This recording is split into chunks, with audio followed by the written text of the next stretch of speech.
ये वही निशिकांत दुबे है जो भारत में कहते हैं कि दहशतगर्दी का एक ही मजहब है, लेकिन अरब देशों में जाकर इन्होंने फिलिस्तीन के साथ हमदर्दी दिखाई कि मैं कलमा पढ़ रहा हूं, ना जाने कब जरूरत पड़ जाए और मैं अपनी जान बचा सकूं। लेकिन दुबे जी, जरा ये बताइए, जब आप भारत में होते हैं तब गांधी जी का नाम क्यों नहीं आता? तब तो आप गोडसे के समर्थकों के साथ खड़े होते हैं। ये वो नेता है जो ट्विटर पर या किसी मंच पर मुसलमानों को दहशतगर्दी से जोड़ देते हैं, जो हिंदुस्तान में कुछ और बोलते हैं, लेकिन जब अरब देशों के सफर पर निकलते हैं तो उनकी जुबान और जमीर दोनों ही बदल जाते हैं। वह दुबे जी, भारत में तो आप फिलिस्तीन को दहशतगर्द कहते हैं। प्रियंका गांधी के फिलिस्तीनी झंडे वाले बैग पर ट्वीट करके कहते हैं कि कांग्रेस हमास के साथ जश्न मना रही है। जोहार दोस्तों, मैं सनी और आज हम बात करेंगे एक ऐसे विषय पर जो आपके मन में भी सवाल उठाता होगा। ये कहानी है एक ऐसे पार्टी की, एक ऐसे नेता की जो हिंदुस्तान में कुछ और बोलते हैं, लेकिन जब अरब देशों के सफर पर निकलते हैं तो उनकी जुबान और जमीर दोनों ही बदल जाते हैं। ये कहानी है बीजेपी के निशिकांत दुबे की और उनके जैसे ही कई नेताओं की, जो यहां तो जहर उगलते हैं लेकिन वहां जाकर मधुर भाषण देते हैं। तो चलिए शुरू करते हैं और देखते हैं कि आखिर ये चमत्कार कैसे होता है। पहले बात करते हैं निशिकांत दुबे साहब की। ये वही शख्स है जो झारखंड के गोड्डा से बीजेपी के सांसद है और इनके बयान ऐसे होते हैं जैसे कोई बोलते बोलते जहर वाला इंजेक्शन लगा दे। हिंदुस्तान में जब बात मुसलमानों की आती है तो निशिकांत साहब के शब्दों में एक अजीब सी गर्मी आ जाती है। ये वो नेता है जो ट्विटर पर या किसी मंच पर मुसलमानों को दहशतगर्दी से जोड़ देते हैं। पहलगाम आतंकी हमले के बाद इनका एक ट्वीट आया था जिसमें इन्होंने लिखा था कि मैं कलमा पढ़ रहा हूं, ना जाने कब जरूरत पड़ जाए और मैं अपनी जान बचा सकूं। कलमा पढ़ने का इरादा तो बहुत नेक है दुबे जी, लेकिन अब यह बताइए, क्या कलमा पढ़ने से दहशतगर्दी का इल्जाम किसी मजहब पर लग जाता है, या ये सिर्फ ट्वीट के लिए ड्रामा था, अपने वोटरों का रिझाने का तरीका था? और ये कोई इकलौता वाकया नहीं है। निशिकांत साहब ने वक्फ संशोधन विधेयक पर बोलते हुए कहा था कि मुसलमानों के हक में जो अनुच्छेद 25 और 26 है उसे खत्म कर देना चाहिए। क्यों? क्योंकि उनके हिसाब से मुसलमान अल्पसंख्यक नहीं है और उनकी वजह से देश को दहशतगर्दी झेलनी पड़ती है। ये वही निशिकांत दुबे है जो कहते हैं कि बांग्लादेश से आए घुसपैठियों ने आदिवासी औरतों से शादी की, उन्हें मुसलमान बनाया और इस वजह से मुसलमानों की आबादी 100% से भी ज्यादा बढ़ गई है। 100% से ज्यादा? ये कौन सा गणित है दुबे जी? क्या आपकी रिसर्च टीम ने ये डेटा व्हाट्सएप यूनिवर्सिटी से लिया है? वाह, क्या ख्याली दुनिया है। एक तरफ आप कहते हैं मुसलमान अल्पसंख्यक नहीं है, दूसरी तरफ उन्हें इतना ताकतवर बताते हैं कि वो पूरे देश को अपनी संपत्ति बना लेंगे।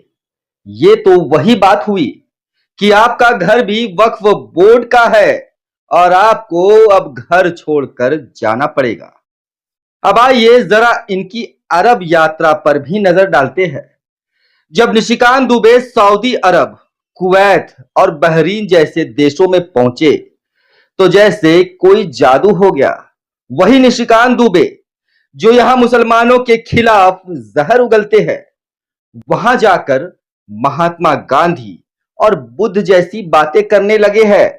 हां, वही महात्मा गांधी जिनके कातिल नाथूराम गोडसे की जयंती के समर्थन में बीजेपी के कई नेता खड़े होते हैं। उन्हीं गांधी का नाम ले रहे हैं दुबे साहब कुवैत में। इन्होंने कहा, हम बुद्ध और महात्मा गांधी की सरजमी से है, हम पाकिस्तान की दहशतगर्दी को कुचल देंगे। लेकिन दुबे जी, जरा ये बताइए, जब आप भारत में होते हैं तब गांधी जी का नाम क्यों नहीं आता?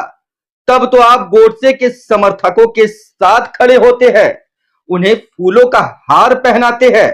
और तो और सऊदी अरब में जाकर निशिकांत साहब ने कहा, सऊदी अरब भी दहशतगर्दी का शिकार है और हम अपनी बात दुनिया के सामने रखेंगे। ये वही निशिकांत दुबे है जो भारत में कहते हैं कि दहशतगर्दी का एक ही मजहब है, लेकिन अरब देशों में जाकर इन्होंने फिलिस्तीन के साथ हमदर्दी दिखाई। इन्होंने कहा, फिलिस्तीन में जो हो रहा है वह गलत है। हमने फिलिस्तीन के लिए 39 मिलियन डॉलर दिए हैं। हमने कोविड के दौरान भी उनकी मदद की थी। वह दुबे जी, भारत में तो आप फिलिस्तीन को दहशतगर्द कहते हैं। प्रियंका गांधी के फिलिस्तीनी झंडे वाले बैग पर ट्वीट करके कहते हैं कि कांग्रेस हमास के साथ जश्न मना रही है, लेकिन वहां जाकर आप फिलिस्तीन के लिए आंसू बहा रहे हैं। ये कौन सा रंग बदलता रूप है आपका आखिर? और ये कोई नया किस्सा नहीं है दोस्तों। बीजेपी के नेताओं का यह दोहरा चरित्र कोई नई बात नहीं है।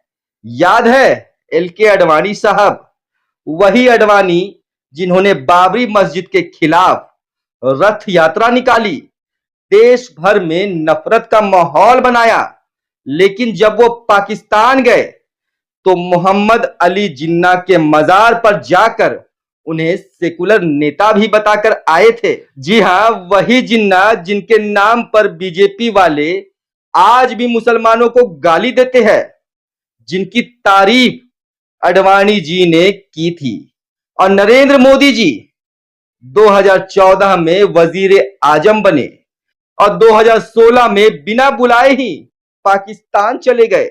नवाज शरीफ की पोती की शादी में शिरकत की, उनकी मां के पांव छुए, तोहफे भी दिए।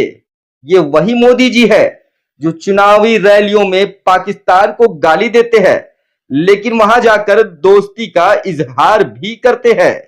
तो ये सवाल तो दोस्तों बनता है, ये बीजेपी के नेता जब हिंदुस्तान में होते हैं तो मुसलमानों के खिलाफ जहर क्यों उगलते हैं? क्यों हर बात में मजहब का एंगल ढूंढ लाते हैं? क्यों दहशतगर्दी को एक मजहब के साथ जोड़ देते हैं? लेकिन जैसे ही ये अरब देशों में कदम रखते हैं, इनका सुर बदल जाता है, इनकी जुबान में मिठास आ जाती है।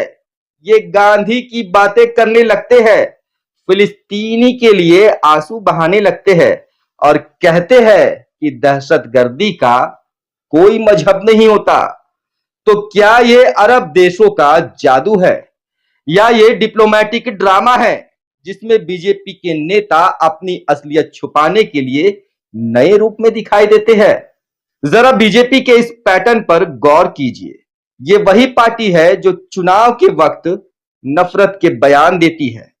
गिरिराज सिंह, अनुराग ठाकुर, प्रवेश वर्मा, ये सब वही नेता है जिन्होंने मुसलमानों के खिलाफ बोलने का ठेका ले रखा है।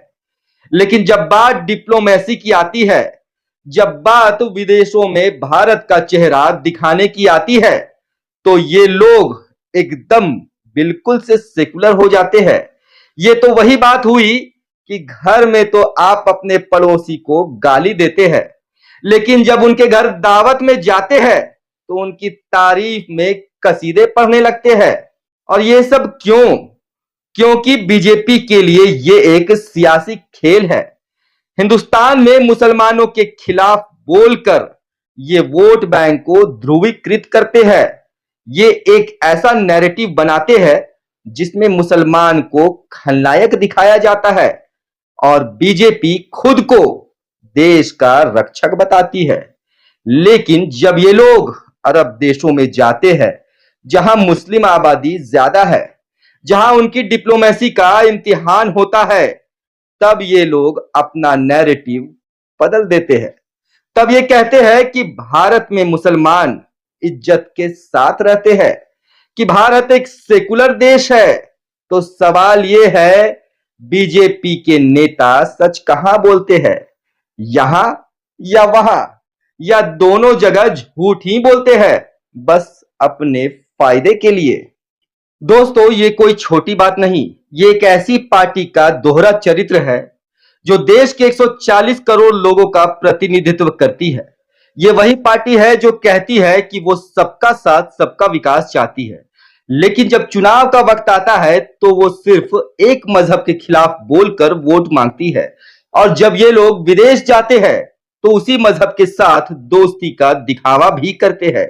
ये दोहरा चरित्र नहीं तो आखिर क्या है? अंत में एक छोटा सा सवाल, अगर निशिकांत दुबे साहब अरब देशों में जाकर फिलिस्तीन के लिए आंसू बहा सकते हैं, गांधी जी का नाम ले सकते हैं, तो क्या ये हिंदुस्तान में नहीं कर सकते?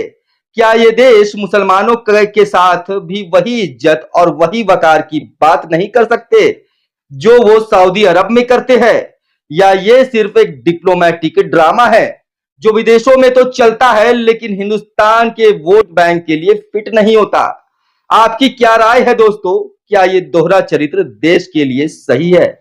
क्या एक नेता को अपने शब्दों का वजन नहीं रखना चाहिए?